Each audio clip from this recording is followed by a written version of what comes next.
Copa America group পর্বে নিজেদের শেষ ম্যাচে কলম্বিয়ার বিপক্ষে 1-1 গোলে ড্র করে কোয়ার্টার ফাইনালে উঠেছে ব্রাজিল। গ্রুপ পর্ব থেকে দ্বিতীয় দল হিসেবে কোয়ার্টার ফাইনাল নিশ্চিত করায় ব্রাজিল তাদের প্রতিপক্ষ হিসেবে পেয়েছে উরুগুয়েকে। কোপা আমেরিকার কোয়ার্টার ফাইনালে শক্তিশালী উরুগুয়ের বিপক্ষে লড়বে সেলেসাওরা। তবে এই ম্যাচের আগেই দুশ্চিন্তার ছাপ ব্রাজিলের কপালে।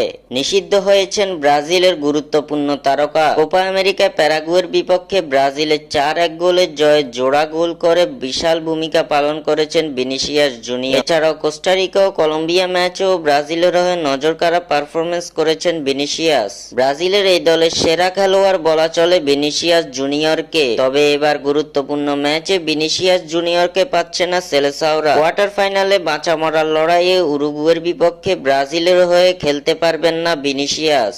ভিনিসিয়াস জুনিয়র নিষিদ্ধ হয়েছেন কনমেবলের কাছ থেকে। পরপর 2 ম্যাচে 2 হলুদ কার্ড দেখার কারণে এই নিষেধাজ্ঞার মুখে পড়েছেন তারকা এই ফরওয়ার্ড। প্যারাগুয়ের বিপক্ষে হলুদ কার্ড পাওয়া ভিনিসিয়াস হলুদ কার্ড দেখেছেন কলম্বিয়ার বিপক্ষের ম্যাচেও, যার ফলে 1 ম্যাচের নিষেধাজ্ঞায় পড়েছেন তিনি। উরুগুয়ের বিপক্ষে কোয়ার্টার ফাইনালের উত্তেজনাপূর্ণ ম্যাচে ভিনিসিয়াসকে ছাড়াই লড়তে হবে ব্রাজিলের, যা ব্রাজিলের জন্য বড় দুঃসংবাদ বটে।